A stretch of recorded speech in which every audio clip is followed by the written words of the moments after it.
2 veces subió la nafta en una semana. 2 veces en una semana, todo normal, ¿no? Las petroleras dicen que esto no fue nada y empujan un súper aumento del 40% para empatarle al dólar y al barril de petróleo. Por suerte se enfrentan a un ministro de Energía como Javier Iguacel, que piensa en la gente común y ante todo se pone en su lugar. Tenemos la nafta más barata de la región. También esta semana subieron los puchos, las cuotas de los colegios privados, los autos 0 kilómetros y la comida, que no para de aumentar desde abril. Los que cobraron el aguinaldo están felices y por eso este fin de semana largo hubo de vuelta restaurantes llenos, teatros llenos, pero las vacaciones de invierno no pintan tan bien, ¿eh? Con menos guita para las salidas, los grandes vamos a tener que apelar a la imaginación de los chicos. Pero como dicen los chinos, crisis también es oportunidad. ¿Por qué no aprovechar y volver a los clásicos cuentos infantiles? De paso, les explicamos un poco la actualidad a las nuevas generaciones, como hizo el propio ministro que reemplazó a Aranguren. Míralo. El cuento de los 3 chanchitos es un buen ejemplo de cómo podemos hacer las cosas. Podemos buscar nuevamente las soluciones mágicas y volver a construir la casita de palitos. Y primer viento se va. Lo podemos hacer de barro, primer lluvia se va. O lo podemos hacer de concreto, con cimientos. Es tan contundente Iguacel con la fábula de los 3 chanchitos que en el gobierno ya estudian explicar otros acontecimientos de la coyuntura política con clásicos de la literatura infantil. Juanito y las habichuelas, el cuento de un campesino que guarda sus porotos mágicos en un silo bolsa mientras por la noche el dólar crece hasta las nubes y las retenciones bajan. La isla del tesoro, la historia de un ministro que entierra su dinero en una isla del Caribe mientras escala lugares en una tripulación de piratas hasta llegar a capitán del barco.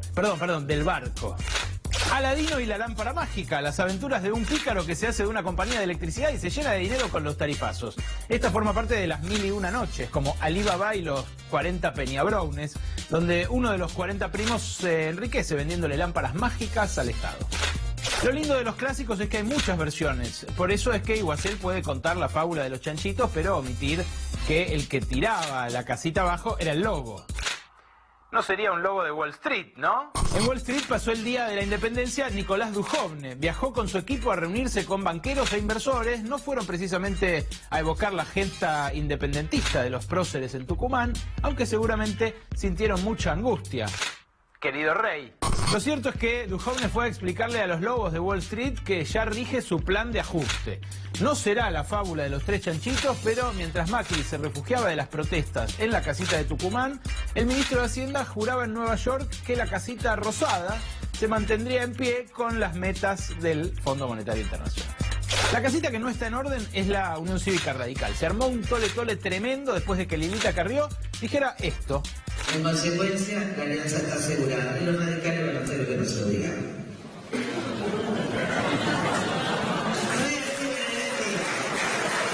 Es el mayor castigo por misógino. Nos mandaban a las convenciones a servir empanadas y ahora lo manejo yo desde afuera.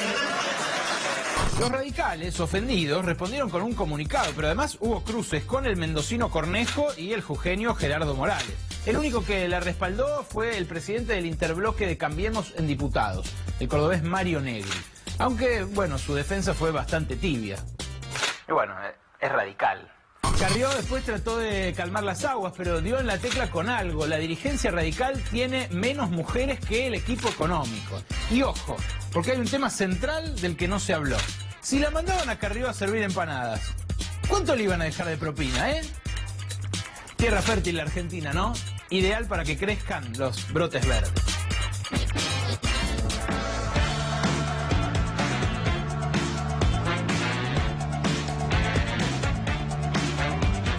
Bienvenidas, bienvenidos. Hoy vamos a hablar de recortes, pero vamos a hablar de recortes en serio. Estuvimos revisando bien y basados en 2 informes muy pormenorizados la ejecución del gasto presupuestario en la primera mitad del año, porque sí, quiero avisarles, empezó el segundo semestre. En el primer semestre del año hubo importantes recortes y también hubo importantes aumentos de partidas. En un ratito te voy a contar, pero el resumen básicamente es que la partida de intereses de deuda pública ya representa 3 veces lo que el Estado Nacional gasta en hacer obras para todos los argentinos. Intereses de la deuda triplican la obra pública en la primera mitad de 2018. Pero antes, nuestro hashtag de hoy, para que nos acompañen en redes sociales, es no se quieren ir. ¿Y quiénes son los que no se quieren ir? Mirá.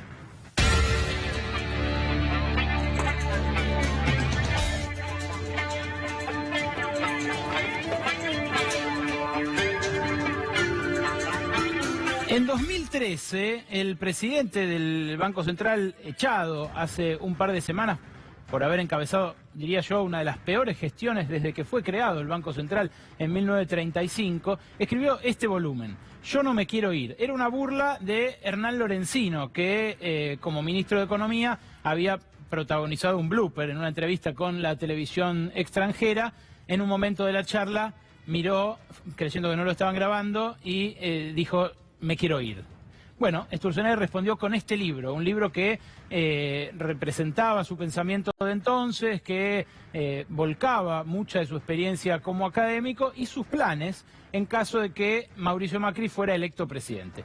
Mauricio Macri fue electo presidente y Federico Sturzenegger, que muchos creían iba a ser ministro de Economía, fue convocado a la presidencia del Banco Central. Esa presidencia del Banco Central llevó adelante la devaluación de la moneda más brusca desde 2002, tuvo una inflación del 41% en su primer año, medida por el Instituto de Estadísticas de la Ciudad de Buenos Aires, administrada por Cambiemos, luego del 25% en 2017 y ahora en 2018 dejó todo como para que la inflación supere el 30%. Federico Sturzenegger se fue, echado, despedido con causa, como hemos dicho acá. Y lo acompañaron sus dos fieles vicepresidentes, Demián Reidel y Lucas Liach. Todos los demás funcionarios que llegaron con Federico Sturzenegger se quieren quedar, no se quieren ir. ¿Será esa la historia de algunos funcionarios del gobierno que se empiezan a meter en lugares estratégicos en caso de que la administración Cambiemos no obtenga la reelección el año que viene? Veremos. Por lo pronto, los señores que no se quieren ir, que venían a dar una mano, a poner el hombro en el Estado, pero que ahora se resisten a volver al sector privado que tanto añoraban, son los siguientes. Esta foto, así medio como equipo de fútbol, que dicho sea de paso se parece bastante a un equipo de fútbol porque no tiene una sola mujer, es la que mostraba el directorio del Banco Central en el inicio de la época de Sturzenegger. Las caras alegres de Reidel, de Liach y de Sturzenegger dan cuenta de momentos pasados, mejores, momentos en los cuales, bueno, no había una inflación galopante como este mes de junio, que va a tener cerca de un 4%, no había una disparada del dólar del 55%, como la registrada desde diciembre hasta ahora. Los primeros que se fueron son esos que están tachados. Cuatromo, Vizcay y Feldman, los tres directores que venían de la gestión anterior. Luego, hace un mes, cuando fueron echados Sturzenegger, Liach y Reidel, bueno, fue echado Sturzenegger y renunciaron Reidel y Liach. Liach se quedó aquí en la Argentina, a pesar de su afición al fútbol, evitó viajar al Mundial de Rusia, se quedó tuiteando sobre fútbol en su casa, y Reidel no, ni lerdo ni perezoso, metió un crucero por Rusia, por Gran Bretaña, pasó por Saint-Tropez, no reparó en gastos con el euro a 35 pesos. ¿Quiénes son los demás? Bueno, los demás no se quieren ir, tienen el librito tatuado. El que está al lado de Lucas Liach es Tomás Horacio Liendo. Es hijo y nieto de Tomás Horacio Liendos del pasado, algunos funcionarios de dictaduras. El joven abogado forma parte de un estudio jurídico que representa a bancos. Bueno, su familia integra ese bufete y él no se quiere ir, quiere seguir siendo director del Banco Central. Del otro lado, o sea, mirando la pantalla a su derecha, lo tienen a Pablo Curat, que viene de trabajar con Sturzenegger también y que quiere quedarse en el directorio cobrando ahí lo tienen a Pablo Curat, cobrando los más de 300.000 pesos de bolsillo, 300.000 pesos netos de bolsillo. Sí, Todos estamos hablando de sueldos de 300.000 pesos del sector público. Por algo no se quieren ir. Y el de arriba es Fabián Zampone. Fabián Zampone es una de las piezas claves del directorio del Banco Central porque además administra la Superintendencia de Entidades Financieras. Él no se quiere ir, responde a Daniel Angelici y a Gustavo Arribas, el titular de la AFI. Después al otro no lo pusimos porque es un hombre de carrera, el síndico titular, Isi, que viene de carrera de hace 30 años en el Banco Central, no tiene nada que ver ni con unos ni con otros. Pero no son solo ellos, los que no se quieren ir. Estos, los que vieron recién, Curat, Liendo, Zampone, son los que salían en esa foto inicial. Ahora, también, los que no se quieren ir son los otros funcionarios que nombró Federico Sturzenegger, que dicen tener banca fuera de Federico Sturzenegger y se quieren quedar cobrando esos sueldos, insisto, después de la peor gestión en el Banco Central de la que se tenga memoria, salvo las hiperinflaciones. El primero de ellos es Mariano Flores Vidal. Lo tienen ahí. Es el gerente general, es el CEO del Banco Central que trajo Federico Sturzenegger. Dice que tiene respaldo de Macri y que además no se va a ir porque tiene 5 hijos que alimentar, que puede seguir siendo tranquilamente el gerente general. Este hombre, Flores Vidal, cuando asumió en el Banco Central, echó un montón de gente del Banco Central. Probablemente algunos de ellos hayan tenido hijos también, no sé si 5, pero algunos hayan tenido hijos. ¿Quién más? Hay más de los que no se quieren ir. Teníamos a Mariano Flores Vidal, tenemos al siguiente, Agustín Colasso. Agustín Colasso es un caso muy particular porque es un Master in Business Administration, tiene super posgrados, experiencia como Chief Financial Advisor, o sea, jefe de estrategias de inversiones. Pero durante 3 meses se la pasó vendiendo dólares a 20, no pocos dólares, millones de dólares a 20 y al día siguiente subía a 21. Después volvía y vendía otros 500 millones de dólares a 21 para tratar de frenarlo ahí y subía a 23. Después vendía a 23, también 3.000 millones de dólares y subía a 25. Cuando subía a 25 ponía la famosa pared de 5.000 millones de dólares. Después la sacaba y subía a 27.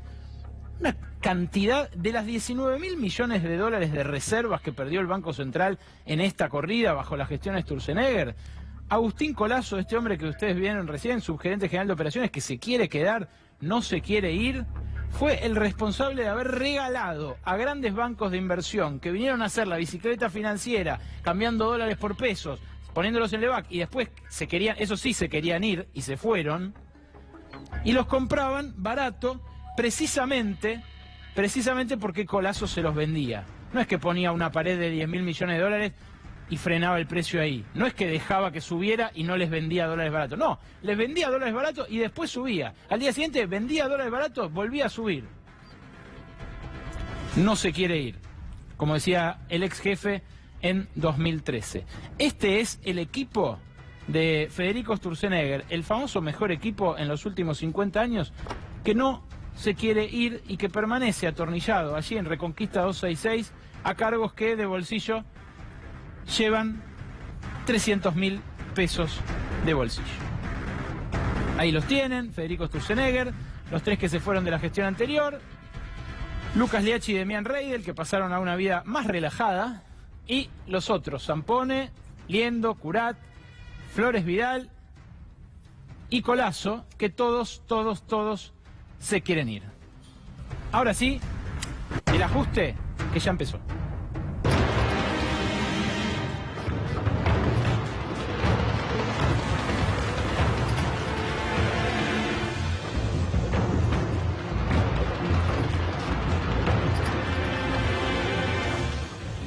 El gobierno publicó hoy su famoso gasto de ajustes de ajustes en el gasto político.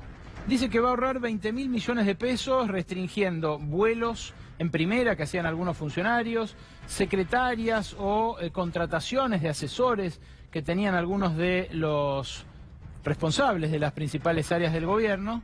Pero ¿cuánto se va a ahorrar con eso? Con contrataciones, pasajes en primera, asesores. traslados, viáticos, 20.000 millones de pesos. Eso es lo que se va a ahorrar el gobierno por el famoso decreto que publicó hoy, que ya había anunciado como 3 veces y que hoy finalmente se publicó en el boletín oficial. A mucha gente le causó admiración, dijeron, bueno, están predicando con el ejemplo. Son 20.000 millones de pesos. Claro, para vos, para mí, para todos nosotros es un montón de plata, pero lo que le prometieron recortar al Fondo Monetario son más de 200.000 millones de pesos. Para pasar del 2,7% del PBI de déficit al 1,3%, tienen que recortar 10 veces lo que recortaron hoy. La buena noticia para los inversores internacionales que no le creen al gobierno y que estuvo tratando de convencer Nicolás Dujovne ayer al pasar el Día de la Independencia en conference calls y reuniones con Wall Street, la buena noticia para ellos es que el ajuste ya empezó y empezó fuerte. Vean ustedes este informe que preparamos en base a un trabajo del Instituto de Políticas Públicas de Claudio Lozano y de la Asociación Argentina de Presupuesto, el organismo más respetado analizando las cuentas públicas dentro de la Argentina, un organismo hipertécnico. Tenemos ya información agregada de la primera mitad de este año. Y vean ustedes lo que pasó, por ejemplo, con la obra pública. En obra pública se gastó en la primera mitad del año pasado casi 100.000 millones de pesos. 98.892 millones de pesos. Este año, en la primera mitad, el gasto cayó 15% nominal. Cayó, la tijera esta se aplicó a la plata en pesos que gasta el Estado en obra pública. Ese recorte que ustedes ven no es en términos reales, es en términos nominales. O sea que a eso hay que agregarle todavía la inflación.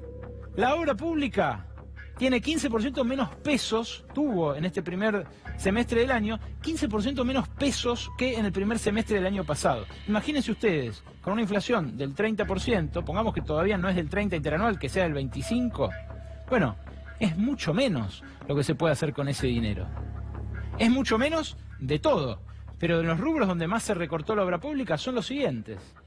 Uno de ellos es el que más prometía el gobierno cuando estaba de campaña, los famosos jardines de infantes. Mostrala, Rodó. La siguiente placa lo que muestra es eso, en qué se recortó más la obra pública en la primera mitad de este año. Obras hídricas, que son las obras que iban a resolver las inundaciones. ¿Se acuerdan el spot? No nos ahoguemos en un vaso de agua. Vialidad nacional, rutas. Lo que prometía Guillermo Dietrich, autopistas, rutas seguras. Bueno, todo eso ahora se va a hacer con el famoso programa PPP, Propiedad Público-Privada, que hay que ver si terminan haciéndose, ¿no? Por el aumento del costo financiero, el riesgo país y demás. Vivienda social y jardín de infantes también tuvieron esta tijera y ahí ven el recorte. 2% en vivienda social, 18% en jardines de infantes. En todos los casos estamos hablando en pesos y esto es sobre la Asociación Argentina de Presupuesto. Datos oficiales del Ministerio de Hacienda. Esto es lo que se redujo. ¿Qué es lo que aumentó? Mirá, lo que aumentó es una sola cosa. Los intereses de la deuda. Los intereses de la deuda pública son el rubro del gasto que más subió este año, pero además son el mayor destino de gasto público ahora, después de la seguridad social. O sea, después de jubilaciones, pensiones y planes sociales, en lo que más gasta el Estado, en lo que más gastamos todos nosotros, es en esto, en intereses de la deuda. Se gasta más en intereses que en sueldos de los empleados públicos, por ejemplo. Los empleados públicos, que suelen ser acusados todo el tiempo de culpables del déficit fiscal, del déficit de las cuentas públicas, en este caso insumen menos dinero que los intereses de la deuda pública, que aumentaron 70% entre el año pasado y este, siempre tomando la primera mitad. Un dato para poner en contexto esto. Más de la mitad de esos intereses corresponden a deuda tomada durante este gobierno. O sea, en los últimos 2 años y medio. No son intereses de deuda vieja, son intereses derivados de haber hecho el mega endeudamiento, más de 100.000 millones de dólares, de los últimos 2 años y medio. ¿Qué comparaciones podemos hacer para que ustedes dimensionen cuánto representa ese rubro intereses que cada vez es más grave y que además empieza a agravarse porque las LEVAX, la famosa bola de nieve de LEVAX, El gobierno, ahora que tomó el Banco Central con Luis Caputo, está tratando de desarmarla convirtiéndola en deuda externa. O sea, lo que era un riesgo de liquidez, un riesgo de no poder pagar con pesos las LEVACs, pero que podía en última instancia emitir pesos para pagarlas, ahora se transformó en una deuda en dólares, que implica en el mediano plazo, como advirtieron varios estudios económicos esta semana, el estudio Bain, por ejemplo, el ex estudio Bain, el EcoGo, implican un riesgo de default en el mediano plazo. O sea, que Argentina no pueda pagar su deuda, la carga de su deuda que ahora es en dólares. Ya lo explicamos acá, pero lo digo sintéticamente. El que hoy tiene una LEVAC en pesos, o sea, tiene una promesa de que le devuelvan pesos más un interés, se la puede canjear al Tesoro por una lete en dólares. Entonces, nunca puso los dólares, pero el Tesoro Nacional le debe dólares a un interés jugoso del 5,5% anual. Si uno va y pone sus dólares en un plazo fijo en el banco, le paga 1%, 0,5%. ¿Se entiende la lógica de la bola de nieve financiera en la que nos estamos metiendo? Pero además es el Estado Nacional, el Tesoro Nacional, todos nosotros, asumiendo una deuda que se engordó descomunalmente durante la gestión Sturzenegger a fuerza de pedaleo y bicicleta financiera. Se está terminando de consumar esa exacción a todos nosotros al convertir algo que era un instrumento monetario, algo de la pura timba, en deuda en dólares que el Estado nunca recibió. Bueno, esa bola de intereses, que espero se haya entendido por qué está engordando, representa, para ponerlo en contexto, más o menos lo siguiente: el doble de lo recaudado por el impuesto al cheque. Vean de paso esa ilustración, que es una belleza, de Eneco Las Heras. En un rato vamos a tener más de Eneco Las Heras, ilustrador español. Vean ustedes hablando elocuentemente en 2 viñetas solamente sobre el Fondo Monetario Internacional. El gasto en intereses representa el doble de lo recaudado por impuesto al cheque, 5 veces lo recaudado por retenciones, 30 veces lo recaudado por el impuesto a la riqueza. El impuesto a la riqueza está en vías de extinción en la Argentina porque el oficialismo, en el paquete de ley de blanqueo, propuso eliminar el impuesto a la riqueza. Y cuando lo propuso eliminar, la oposición, parte de la oposición más colaboracionista, le votó esa eliminación gradualmente. Entonces, hoy lo que gastamos en intereses de la deuda equivale a 30 veces lo que recaudó el Tesoro en esta primera mitad del año por el impuesto a los bienes personales y el impuesto a la riqueza. Para compararlo con rubros del gasto, tenemos la siguiente placa, donde también se puede dimensionar hasta qué punto los intereses se están haciendo impagables. El gasto de intereses, como ya les dije, equivale al triple de lo invertido en obra pública, al triple de lo invertido en educación y a 15 veces lo invertido en ciencia y técnica.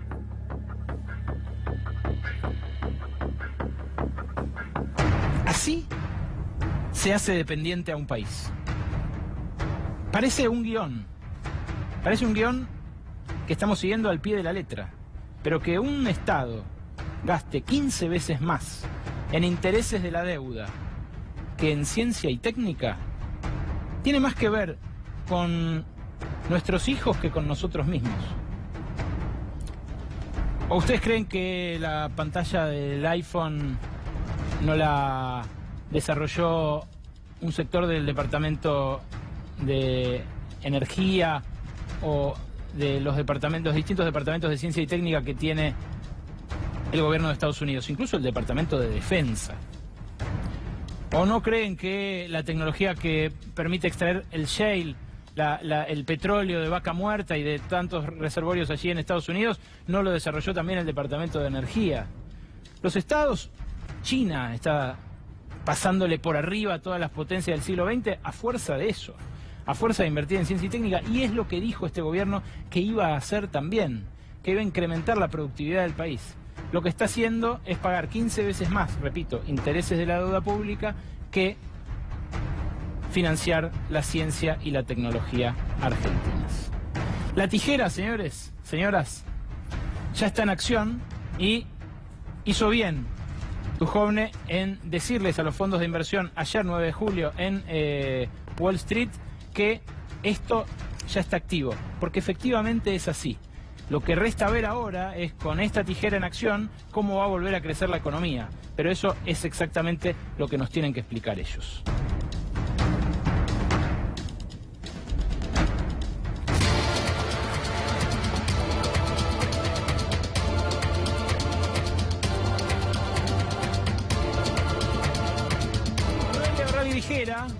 Noelia Bravi Vigera tiene un informe sobre las internas que se recalentaron, pero a un nivel inédito en este último mes en el propio Cambiemos. ¿Verdad, Noe? Buenas noches. Efectivamente, buenas noches, Ale. Y nos empezamos a preguntar, ¿es solo la crisis económica lo que está generando que salgan a la luz con tanta fuerza las internas en el oficialismo? ¿O hay algo más? ¿Hay algo que tiene que ver con quien debería regular de alguna manera esas internas, con quien debería poner una palabra, un límite, un control a esa pelea interna, y eso no está pasando? Un referee. Un referee, por ejemplo, un referee, un árbitro que esté allí poniendo un límite entre los actores principales de estas peleas que vamos a ir contando ahora. La principal, la vimos esta semana, ahí está, la vimos esta semana con Elisa Carrió, lo veíamos recién en la apertura del programa, chiste, ¿no? Entre comillas, que hizo fuerte ahí en Entre Ríos sobre los radicales. Los radicales le respondieron inmediatamente con una declaración institucional diciendo que Carrió que el aporte de Carrió a la política no es más que las propinas que deja. Sí, claro. Eso era para tarjeta, ¿no? Para tarjeta, yo diría. ¿Cómo jugó el referee? Amarilla, por lo menos, para Carrió, y amarilla para... ¿Cómo hacen? Suelen hacer eso, ¿no? Amarilla para vos, tranquilos. Claro. Bueno, al referí los radicales le fueron... ¿Quién es el referí? ¿Quién es el referí en esto? El líder, no sé. El líder de la coalición política, el presidente de la nación, el líder de Cambiemos, Mauricio Macri. Los radicales le fueron a pedir, por favor, que intervenga, que haga algo. Lo único que les concedió, está sucediendo en este momento, es una foto cenando con los radicales en la Quinta de Olivos. Eso es todo lo que va a haber. No va a haber una palabra de reprimenda para Carrió. Lo único que dijo Marcos Peña fue: hay que tener cuidado con los chistes. ¿Los y las radicales van a cenar o solamente los?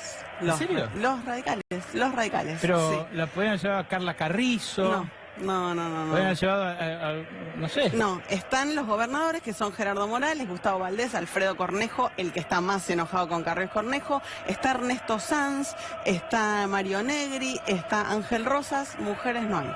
Bueno, entonces merecía para los radicales, tenía razón Carrió, ¿no? Las mandan a servir empanadas. La otra interna que se vio muy clara esta semana a partir de una nota de Guido Braslaski en Clarín es la que quedó desatada en el bloque de diputados de Cambiemos, el interbloque de diputados de Cambiemos, después de la media sanción para la legalización del aborto en el Congreso. ¿Qué pasó? Guido publicó los chats del grupo de WhatsApp de los diputados. Se están tirando con de todo, pero cosas que ya venían pasando, y también en este caso le vienen reclamando los diputados a Macri: por favor, intervení para un lado, para el otro. No hay intervención. No pasa nada. ¿Amarilla para el que puteó en el WhatsApp? Amarilla para el que puteó en WhatsApp. ¿Nada? Nada. Están Mazot y Silvia Lospenato, ahí fueron los dos que lideraron las posiciones, ¿no? Silvia juntando votos a favor de la ley, Nicolás Mazot juntando votos en contra. Se cruzaron muy fuerte, quedó muy dañada esa relación. Son además los dos pilares de Emilio Monzó en la Cámara de Diputados. Muy dañado Mazot también, ¿no? Un hombre que prometía, que además incansable armador del Congreso, de quórum, de que conseguir votos de la oposición. Nunca tuvo una reunión como Lospenato así pomposa y anunciada en la Casa Rosado, sí. Bueno, ahí tenés un ejemplo de cómo este árbitro parece que juega para un lado, pero después no termina de tomar ninguna definición, porque Macri la recibe a Lospenato en Casa Rosada, una reunión que pareció de respaldo a su diputada. Inmediatamente después recibe a las diputadas que rechazan la legalización, que son Cornelia Schmidt-Lierman, Carmen Polledo, que estuvieron allí con Mauricio Macri. Así que este árbitro, todo el tiempo, sin tomar ninguna resolución, reparte gestos, pero ni tarjetas. No saca la tarjeta, dijo. No saca la tarjeta. No manda a sacar del medio, no pasa nada. Nada. Claro, el problema, lo hablábamos recién con Claudio Martínez, que él sí tiene conocimientos futbolísticos, es que cuando no hay referee, cuando el referee no saca tarjetas, se juega más fuerte. ¿Se juega más fuerte? Porque el otro me putea en WhatsApp, el otro me dice que me manda a servir empanadas, entonces yo le saco un comunicado y bla, y termina... Exactamente, y terminan como lo que está... Batalla campal. Exacto, lo que estamos viendo ahora, la interna descarnada y publicada, en este caso del oficialismo. Y hay una que es la pelea de fondo, pelea de fondo, la interna de fondo, que es la que en este momento enfrenta al jefe de gabinete Marcos Peña con, por un lado, la gobernadora bonaerense María Eugenia Vidal, en tándem con el jefe de gobierno de la ciudad, Horacio Rodríguez Larreta. Tanto Vidal como Larreta vienen reclamando insistentemente apertura del gobierno. ¿Por qué? Porque las decisiones estaban muy concentradas. O sea, que le rajen a Marcos y a la trifecta. Estuve con un sindicalista esta semana, un secretario general de un sindicato, que me llamó mucho la atención porque yo había escuchado Tridente, el trío Son Yo, en referencia a Marcos Peña, Gustavo Lopetegui y Mario Quintana. Los sindicalistas, ¿sabés cómo le dicen? La trifecta, como las boletas de apuesta del hipódromo. Divino, bueno, claro, divino. Gente, en la mayoría de los casos, mayor. Claro. Pero les llaman así. Y claro, todos le adjudican a la trifecta lo mal que la está pasando el gobierno políticamente. Marcos Peña muy deteriorado. Bueno, pero acá hubo una pequeña reacción del referí, porque te acordás que tuvo lugar esa foto, volvió Monzó a la mesa chica de cada semana. Sí. Pero ahora ya están diciendo, quedó todo en una foto. No pasó nada con esa ampliación. Amarilla para Marcos y bueno, después vemos si finalmente se da lo que tantos están pidiendo. Ojo, no nosotros, lo que tantos están pidiendo. El jefe de gabinete es un personaje que Macri difícilmente suelte. Es su hijo pródigo, claro. Es el muchacho que lo acompañó desde muy chico en toda su carrera política y que apostó por él y que además ha mostrado gran habilidad en la legislatura en su momento, porteña, después para armar. No sé si es para esta etapa. No la ves. En esta etapa da la sensación de que una cara sonriente, coacheada, encuestada todo el tiempo, no se condice con lo que piden los mercados, ¿no? Bueno, de hecho fue muy disonante el discurso de él en el Senado diciendo que el gobierno no había tenido ninguna responsabilidad en la crisis y Mauricio Macri ayer diciendo algo de esto fue parte de las decisiones que tomamos. Ya las conoce, presidente, acá las tiene, son la amarilla y la roja, sirven por lo general para disciplinar a los jugadores. En este caso parece que están jugando bastante fuerte. Gracias, Noé. Por favor. Y la semana pasada les hablamos de las autopistas del Curro. El presidente, en la misma semana en la que prorrogó hasta 2030, sin su firma, porque quedaba feo, lo firmó Gabriela Michetti, Marcos Peña y Guillermo Dietrich, prorrogó hasta 2030 las concesiones de los dos grandes accesos, los dos principales accesos a la ciudad de Buenos Aires, el acceso norte y el acceso oeste. Esto implica reconocerles a esas dos empresas, dos consorcios, un total de $1.000 millones de deuda del Estado con ellas. La particularidad que tiene el asunto es que son ex socias del grupo Macri, de Sociedades Macri, de SOCMA, pero no ex socias de anteriores eras del Pleistoceno. No. Fueron socios hasta el año pasado, hasta entrado el año pasado. El presidente vendió sus acciones, la empresa familiar del presidente vendió sus acciones en Autopistas del Sol cuando ya había aumentado los peajes 2 veces y la acción se había duplicado en su valor. El presidente tuvo tan mal tino o tal manejo de la ironía que en la misma semana en la que le prorrogó el peaje a sus ex socios, dijo esto. Que no haya más prepotencias, que no haya más comportamientos mafiosos. Porque ¿eso qué significa? Que hay uno que se te para en la mitad del camino y te dice, si querés pasar por acá me tenés que pagar tanto. Y eso le complica la vida a todos. Hablando mal y pronto, le caga la vida a todos porque todos tenemos que pagarle a ese señor y que no hace nada.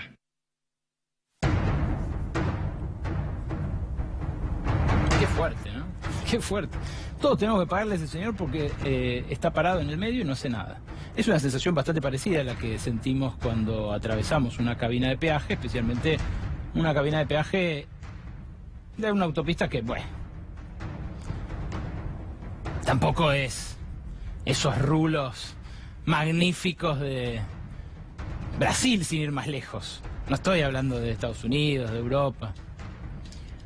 Bueno, la semana pasada simplemente contamos que había hecho esa prórroga el Estado Nacional. La verdad que era un asunto para el escándalo y llama mucho la atención que Dietrich le haya puesto la firma a algo tan polémico que seguramente lo tenga trajinando tribunales durante muchos años después de que deje la función pública, especialmente con doctrinas como las que se aplicaron en estos últimos años de, bueno, poner presa a gente procesada, en algunos casos sin demasiadas pruebas.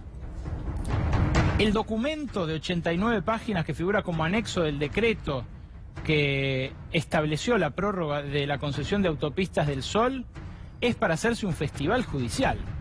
Que lo agarre un abogado administrativista y chequee, por ejemplo, que le reconocieron al consorcio de ex socios del Grupo Macri una rentabilidad anual desde 1993 hasta 2030 del 8% anual en dólares, ya da como para que actúe alguien de oficio. Pero ni siquiera es demasiado sofisticado. Ustedes piensen en su casa.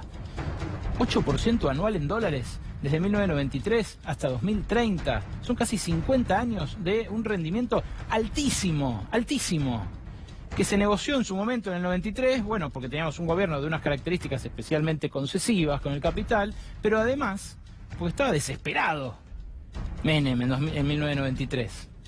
Ese interés se le reconoce, esa tasa de retorno se le reconoce hasta 2030. Y los especialistas que consulté me dicen que ni siquiera se les va a terminar de pagar la deuda que le reconocemos a Autopistas del Sol y al Grupo Concesionario del Oeste hasta 2030. No me crean a mí, vean el documento. El documento lo tenemos acá. 1.000 millones le reconocen. Ahí tienen lo que le reconocen a uno de los dos consorcios. Al otro le reconocen exactamente lo mismo. 499 millones de dólares. Ahí abajo sigue, no los quiero aburrir, pero con el interés anual 7,69. Bueno, y esto, fíjense esto, es como para decir lo que dice el presidente. Y eso dejan sin efecto los planes de inversión y las obras previstas en el texto contractual originario, las adecuaciones contractuales y el acuerdo de renegociación contractual. ¿Qué quiere decir esto? Que se les perdona las obras que tenían que hacer. O sea, les reconocen la rentabilidad, le reconocen la deuda, les tiran la concesión hasta 2030 para que se recobren esa deuda con los peajes que nos van a cobrar a nosotros, pero le dicen no hagas las obras, dejá, está todo bien. Las obras que establecía el pliego de concesión de aquel momento. Y ponela de vuelta porque te quiero mostrar el segundo párrafo. El segundo párrafo dice que no podrá imponerse al concesionario la realización de ninguna otra obra. De ninguna otra obra. O sea que, si queremos de repente un puente, si aparece una urbanización nueva, si de repente hace falta reforzar un pedazo, hacer una banquina nueva, un puente, una salida, en algún lugar, nos tienen que aumentar el peaje, por encima de los 2 aumentos de peaje que ya esta renegociación sin licitación le concede a los 2 concesionarios, para la redundancia, de los accesos a la ciudad. Así es la cosa, muchachos, muchachas. La prórroga de los accesos es así, es Autopistas del Curro. Antes del cafecito nos queda un poco de Luciano Galup.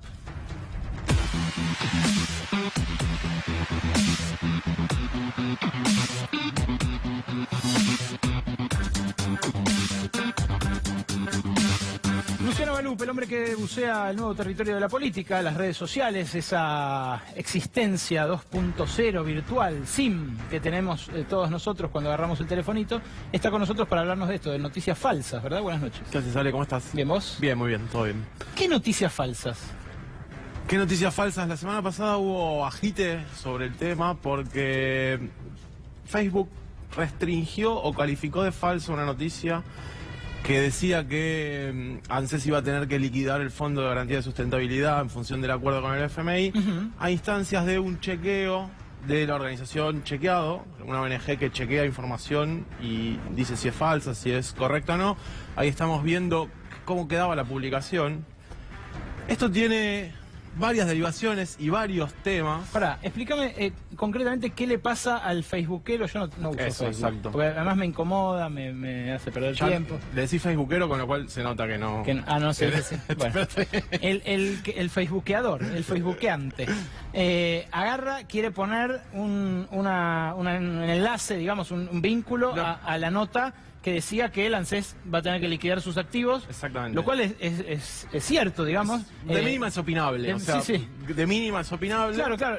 Lo que no dice explícitamente el acuerdo es que él lo va que se compromete el Estado a liquidar, pero sí establece entre las intenciones del gobierno argentino que va a liquidar, amortizar, dice el acuerdo, parte de las tenencias del Fondo de Garantía y Sustentabilidad. Exactamente. Cuando vos compartías la noticia esa que decía que obligaba a liquidar el Fondo de Garantía y Sustentabilidad, aparecía con ese cartel que decía calificación de chequeado falso.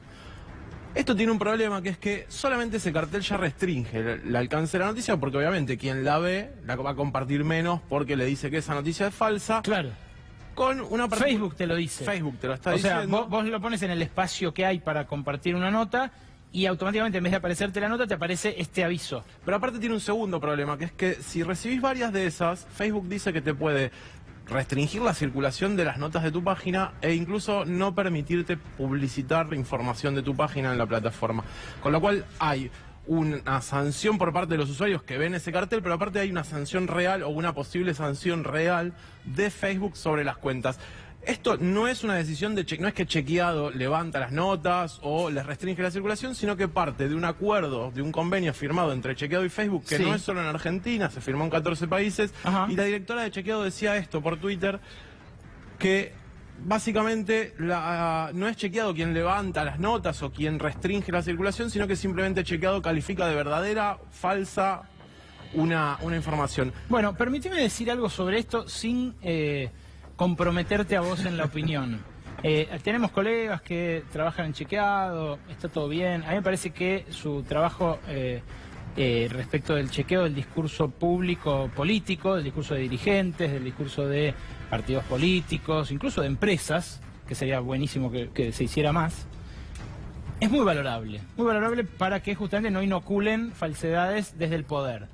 Ahora, ponerse a chequear, a calificar, no a chequear, porque esto no es chequear, esto es calificar o definir o no sé cómo llamarlo, establecer, ponerle una nota a notas de otras organizaciones periodísticas que son tan periodísticas como Chequeado, porque Chequeado no tiene nadie lo votó para ser el árbitro, el que sacarle la roja a primereando las noticias, la amarilla o la roja, qué sé yo.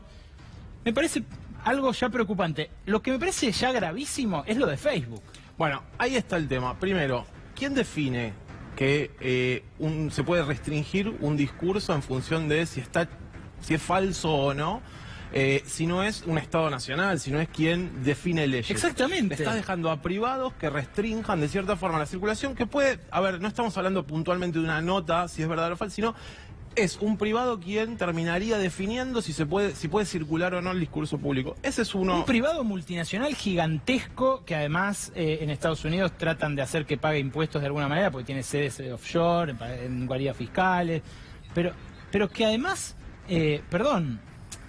estas son imágenes que Nahuel Prado me pasó de un polaco que se llama Kapuczynski, que son bastante elocuentes. Se llama Paweł Kapuczynski. Para los que los quieran buscar en internet, son verdaderamente bellísimas, además de muy elocuentes, ¿no?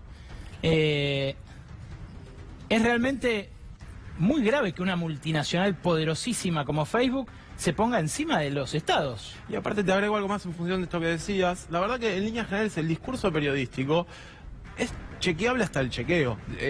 También es opinable el chequeo que hace Chequeado muchas veces, porque la verdad que lo que decía la nota era que el FMI exigía, el acuerdo cuando vos lo lees no dice exige, pero la verdad que ponerte tan finito en la elección del verbo de una nota. Exactamente, con lo cual hay un tema que es, durante mucho tiempo Chequeado funcionó como un amplificador del debate público. Vos chequeabas una información, leías ese chequeo y te servía para amplificar o ampliar la información que giraba alrededor de determinados temas. Más allá de los nexos familiares de la directora de Chequeado con dirigentes del oficialismo, de la coalición Cambiemos, que también deben bascularse en este caso y ponderarse como tales, porque efectivamente lo que están haciendo es calificar la elección de un verbo en una nota periodística. Es esto, si vos chequeás el discurso público de funcionarios, ahí vas a tener datos y vas a poder decir esto es cierto o esto no es cierto. Chequear el trabajo de otras empresas periodísticas, chequear el discurso público, es complicado sobre todo porque tiene consecuencias reales, que es que cercena o reduce la circulación en una plataforma muy grande en donde hay un pedazo importante de la población como Facebook. Y que prometía libertad de expresión. Que hace este tipo de cosas, como por ejemplo levantar un post que contenía la declaración de la independencia de Estados Unidos. Mirá lo que dice. ¿Cómo? Para que vean que no es infalible Facebook. Facebook, la semana pasada o la anterior, levantó un post. El 4 de julio. Bloqueó un post que tenía la declaración de la independencia de Estados Unidos porque contenía discurso de odio y discriminatorio hacia los indios. Entonces, esto te demuestra que no es tan infalible. Es el problema de ponernos en manos de multinacionales y de robots, porque en ese caso debe haber sido algún, ¿no? Sí. Algún algoritmo que detectó palabras y ató cabos y dijo odio, odio, racismo y era la... Pero puede fallar. Puede fallar y es un peligro generar la costumbre de que los intermediarios o los medios sociales o las empresas privadas están en condiciones de reducir o cortar la circulación de discurso público. Sobre todo por esto último que tengo para mostrarte, que es, en 2015 se hizo un estudio sobre exposición a noticias falsas y mirá lo que pasa con el chequeo de información y la exposición de a noticias falsas. Tenemos un cuadro. Por empezar, solamente el 23-25% de la población está expuesta a noticias falsas. Ajá. De ese porcentaje que es pequeño, solo la mitad está expuesto a chequeo de información, o sea, solo el 11% de la población consume noticias falsas o está expuesto a noticias falsas y aparte está expuesto al chequeo de la información. El grueso, el 61% de la gente, ni mira chequeos ni lee noticias falsas. Entonces, a lo que vamos con este cuadro es, ¿tiene sentido poner en riesgo la libertad de expresión frente a números que no terminan de ser tan importantes? ¿El remedio no es peor que la enfermedad? Muy interesante, Lucho, lo bueno de tener un licenciado en comunicación en el equipo para discutir estos asuntos que realmente hacen a la calidad democrática del país. Prometimos hablar de la realidad de los comedores populares, de la realidad social en los barrios más postergados, en villas, en barriadas, en lugares donde se sufre mucho la crisis en curso. Y eso es lo que tenemos en el cafecito hoy, con dos dirigentes sociales, dos dirigentas sociales que realmente, me parece, les va a resultar revelador. A continuación.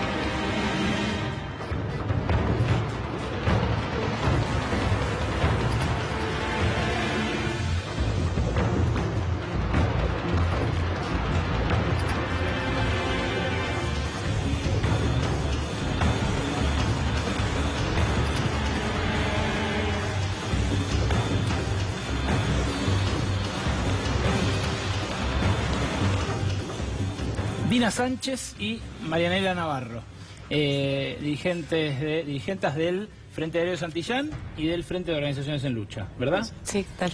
Buenas noches. ¿Qué tal? Buenas noches, gracias por venir.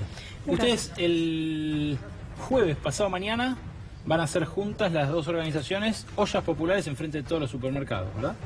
Sí, estamos en el medio de una situación muy complicada, de discusión con el gobierno. En principio porque la política económica que ha adoptado el gobierno nacional en conjunto con las gobernaciones ha afectado muy duramente a todo nuestro sector. Nosotros representamos a trabajadores de cooperativas que a lo largo y ancho del país desarrollan su actividad cobrando apenas 4.750 pesos, con lo cual te imaginarás que estamos por debajo de la línea de indigencia y en un marco en donde también sufren los despidos y el ataque los trabajadores estatales, los trabajadores en la gran industria, y bueno, hay un aumento exponencial de la pobreza, ¿verdad? ¿Es así, Dina? ¿Ustedes también lo ven? Sí, exactamente. Ahí, como decía la compañera Marianela, nosotros desde que salimos el miércoles pasado de la reunión que tuvimos con la ministra Carolina Stanley, estamos en constantes asambleas a nivel nacional, donde los compañeros y compañeras expresan a diario lo que se vive, como vos decías al principio, en todos nuestros comedores, merenderos, siendo que las organizaciones sociales estamos siempre en los barrios más olvidados, en las barriadas, dentro de ladillas, y como nosotros lo pusimos sobre la mesa cuando tuvimos la reunión, acá no basta con diálogo, ni con parches, sino con políticas concretas, políticas estructurales y efectivas para poder darle respuesta a los compañeros y compañeras, porque más allá de las cifras que revelan en algunos medios, es el vivir día a día. Hoy en día no... Acá tenemos una costumbre que es ofrecerles un cafecito, lo hago yo mismo. ¿Toman café? Sí. Les voy a hacer un café a las dos. Quiero, mientras tanto, que las dos, que Dina y que Marianela, miren a la cámara y les cuenten lo que más sientan que haya pegado en sus barrios, en sus respectivos barrios, cada una en donde vive, esta crisis de estos últimos 6 meses. Yo, para contar acá, la cámara, sí. Desde el Frente Popular Darío Santillán, nosotros somos alrededor de 30.000 familias organizadas a nivel nacional. La verdad que la situación que se está viviendo en los comedores y merenderos es cada vez más desbordante, cada vez más crítica. Más críticas los y las compañeras que aún todavía podemos cobrar un programa de trabajo. Estamos cobrando 4.750 pesos, a lo que la respuesta del gobierno en este contexto de pobreza, en este contexto de inflación, solamente tuvo una propuesta de 500 pesos de aumento ahora en agosto, 250 en octubre y 250 pesos en diciembre, a lo que claramente es insuficiente a las demandas populares que tenemos. Hoy somos familias enteras en un país donde hay pobreza, inflación, donde hay mucho ajuste, donde hay una cantidad de despidos no solo en el ámbito privado, sino en el ámbito estatal, y estas familias se acercan a diario a las organizaciones. Entonces, somos las organizaciones sociales las que estamos conteniendo esta crisis económica y social, y no tenemos una respuesta positiva de parte del gobierno. Solamente diálogo y parches, y con eso no se solucionan los problemas que ya hay. De acá a fin de año, la verdad que Bajámelo en lo posible a la tierra, a la cotidiana. En los comedores que ustedes tienen, por ejemplo, ¿cuánta gente iba en diciembre del año pasado, en Navidad, y cuánta gente va ahora? ¿Qué se deterioró en la vida cotidiana concreta? Bueno, hay un deterioro del poder adquisitivo, por un lado. Por otro lado, ¿cómo es posible que lleguen boletas de luz como si nuestros salarios se cobraran en dólares? Y lo cierto es que nosotros consideramos que hay una pelea, que hay una pulseada que hoy atraviesa toda la sociedad, que es una lucha entre el capital y el trabajo, ¿verdad? Y nosotros somos del sector que hace varias décadas ha sido expulsado del mercado laboral, y entendemos que, bueno, que todas las medidas que ha tomado el gobierno nacional, los gobernadores que también han garantizado el ajuste, va a ampliar la cantidad de gente desocupada, va a aumentar la precarización laboral y de la vida en general, ¿no? Porque vos fíjate vos decías 30.000 personas más o menos. A los comedores del FOL, de la organización de ustedes. No, es en todo el país muchísima gente. Imagínate que... ¿Pero de cuánto a cuánto, para tener una idea? No, tenemos un aumento de cientos de personas que que recurren en cada asamblea. Estamos nosotros en todo el conurbano bonaerense y en 12 provincias del país. ¿Dónde es peor? En el norte argentino. En el norte argentino, Santiago del Estero también, es muy grave la situación. ¿Y acá el conurbano? ¿Dónde? El conurbano bonaerense, en todo lo que es el tercer cordón, y bueno, y las villas de la capital federal, ¿no? Creemos nosotros también que hay que poner en discusión la distribución de la riqueza, porque, digamos, la contracara del mayor empobrecimiento de la clase trabajadora es las ganancias exponenciales y la bicicleta financiera que ha garantizado este gobierno con todas las medidas económicas, ¿no? Y aún peor ahora con el acuerdo con el Fondo Monetario Internacional. Deuda que la vamos a terminar, no solamente la vamos a pagar nosotros y nosotras, siempre los pobres, sino también endeudados nuestros hijos, nuestros nietos, porque es una deuda claramente una deuda que con esa deuda quieren tapar agujeros como lo que pasa con el dólar, y siempre el sector más pobre terminamos siendo más golpeados. Dina, vos, ustedes, las dos creo que hablaron en la marcha federal hace un mes, una cosa así, en la Plaza de Mayo, que estaba repleta de gente de todo el país para justamente reclamar esto, por los trabajadores más desposeídos. Me acuerdo que vos diste un discurso muy encendido, que repercutió un montón, y que recibiste una oleada de ataques racistas, xenófobos, horribles, por haber nacido en Perú y haber venido hace más de 20 años a vivir a Argentina. A los 16 años. Vine para la Argentina, sí, lo que vos decías. ¿Alguna vez habías sentido eso? O sea, trata de salir de la organización, del discurso político, de la dirigente, como persona, digo, porque tu mamá vino con vos, como vino mi abuela con sus padres de Polonia, digamos, y muchas veces el argentino se jacta de eso, de los barcos y qué sé yo, y después hace cosas horribles como contra nuestro preámbulo, nuestra constitución, decirle a alguien que es peruano, que es paraguayo, que es boliviano. ¿Cómo te sentiste ahí? ¿Habías sentido eso antes? No, la verdad que sí, fue bastante incómodo y bastante doloroso porque nada, es como vos decís, yo vine de muy chica acá, saliendo de la organización, yo también no solamente terminé de estudiar acá, sino que también esto, ¿no? De que el gobierno tiene ahí un conjunto de trolls que salen totalmente a exponer, ¿no?, la vida ni con el único, porque para mí no es un argumento decir que soy peruana. Sustentarse mira, fuimos como 8 oradores en la marcha federal, una marcha que expresó el descontento del pueblo y que yo expreso no solamente mi voz, sino la voz de cientos de miles de compañeros y compañeras dentro de la organización. Que muchos son o inmigrantes o hijos de inmigrantes también y que están laburando acá. Y que también hay muchos argentinos y argentinas. Sí, la mayoría, por supuesto. Y bueno, entonces tenemos un gobierno, ¿no? Esto de que sale un conjunto de trolls a decir un montón de barbaridades, a exponer no solamente a mis hijos, sino también mi vida. La verdad que la vida de todos nosotros y nosotras dentro de la organización es una vida transparente, somos trabajadores y trabajadoras que muchas veces salen vagos o esto, y la realidad no es así. Nosotros salimos a las calles a expresar y a pelear por no solamente por lo que ya nos ha costado tanto ganar, sino por lo que nos están quitando, y te vuelvo a repetir, con mi argumento, sino con esto de que soy extranjera. Hay grupos, bueno, hace poco se cumplió justamente un nuevo aniversario del asesinato de Darío y Maxi. Ustedes estuvieron ahí cortando el puente como siempre. En la Argentina más profunda, entre los pobres, ¿se ven estas clases de miserias humanas, de esa clase de discriminaciones? ¿O hay más noción de la hermandad entre los que pierden? Bueno, mira, en nuestra organización hay compañeros de todas las nacionalidades, compañeras, la gran mayoría son mujeres. ¿En serio? Sí. Casi en todos los movimientos sociales la composición es del 70% mujeres. ¿En serio? Sí. Y que somos las mujeres triplemente golpeadas por esta política. Claro, han sido las mujeres desde mediados de los 90 que han salido a la lucha, a enfrentar la desocupación.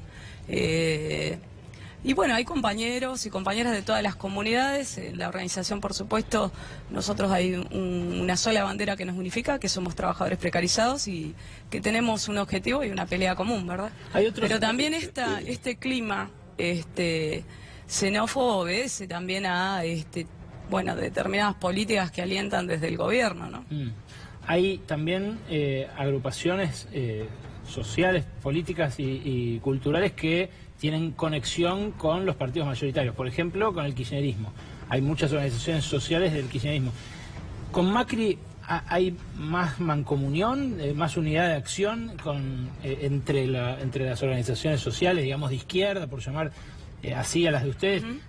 También están las de la izquierda de partidos, ¿no? Ustedes, si se quiere, están en el medio de esas dos, pero sí, ¿hay más unidad? Nosotros defendemos desde hace mucho tiempo una posición de izquierda, una posición clasista. Entendemos que particularmente en esta situación hay que avanzar en mayores grados de unidad con todos los sectores para frenar el ajuste, pero a su vez lo más importante quizás es poder construir una alternativa, ¿no?, a todas estas variantes patronales. ¿Qué va a haber el jueves en las ollas populares? ¿Qué se hace con la olla popular? ¿Qué se sirve? Sí, mira, en las ollas populares las sostenemos desde siempre nosotros. Es más, ollas populares le llamamos al cotidiano que tenemos, inclusive que ahora hemos abierto los merenderos que también se extienden hasta la noche para poder solventar a la ¿Qué se sirve ahí? Contar el que cenó recién pollo con papa frita. No sé. Ojalá. No, se hace guiso. Nosotros guiso, polenta, que es lo que más nos rinde, y muchas veces tampoco tenemos que, entre todos y todas, vecinos, vecinas, compañeros y compañeros, poner de lo poco que tenemos, poner para poder, aunque sea, no sé, hacer un tuco para nuestros hijos, y que somos familias que también, gracias a los comedores y los merenderos, porque imagínate, no sé, a nosotros nos gustaría que de parte de este gobierno nos diga cómo llegamos a fin de mes con 4.750 pesos, y en muchas ocasiones, como en el lugar nuestro, que somos mujeres, que somos sostén de familia, que que no solamente tenemos que pagar alquiler, sino también tenemos que vestir, calzar, dar educación a nuestros hijos. La verdad que estamos en una Argentina que duele, porque eso es lo que se expresa en las calles. Una Argentina que duele, una Argentina que tenemos niños y niñas pobres, niños y niñas desnutridos, y con esta marcha federal también que hicimos, fue también eso, presentar 5 leyes que nacen desde las necesidades que tenemos en las barriadas, necesidades que tenemos dentro de las villas. Perdón, no pocos niños pobres, ¿no? 8 millones. 8 millones. Pero el gobierno no escucha. El gobierno pareciera que quiere gobernar el país como si fuera un patrón de estancia, ¿verdad? Dina Pini, gracias por venir a tomar el cafecito a Brotes Verdes. Bueno, muchas gracias. Gracias a vos, y nada, permitirme este espacio para decirte que en el Frente Popular Darío Santillán, en estos 17 años, tenemos escuelas y todo, pero que también hace 16 años venimos exigiendo justicia por nuestros compañeros Darío y Maxi, y que el viernes vamos a estar acompañando a las 10 de la mañana a los familiares a Comodoro Pi, donde se presenta Luis Zamora a declarar que estuvo en la masacre de donde asesinaron a nuestros compañeros Darío y Maxi. Nada, agradecer este espacio, invitar a todos y a todas, si quieren acercarse, y también agradecer este espacio donde también se puede escuchar nuestra voz, y no solamente la voz de algunos medios que salen a decir que somos vagos, planeros, cuando nosotros y nosotras venimos exigiendo hace años un trabajo digno, con un sueldo digno, y que también el gobierno admita que somos las organizaciones sociales las que los y las que estamos sosteniendo este descontento, y donde contenemos la crisis económica y social de los que ellos deberían de hacerse cargo, y somos nosotros. El ajuste. Exacto. Todos los movimientos sociales estamos organizándonos para poner un freno al ajuste brutal que va a arrojar a millones de trabajadores en el país a la marginalidad social. Así que ahí vamos a estar. Mientras esto dure, acá van a tener un lugar. Bueno, gracias. Gracias por venir. Ustedes quédense, porque queda todavía el Yo no te lo dije, la trastienda del poder. Después de estos breves avisos, quédate porque hoy viene picantísimo.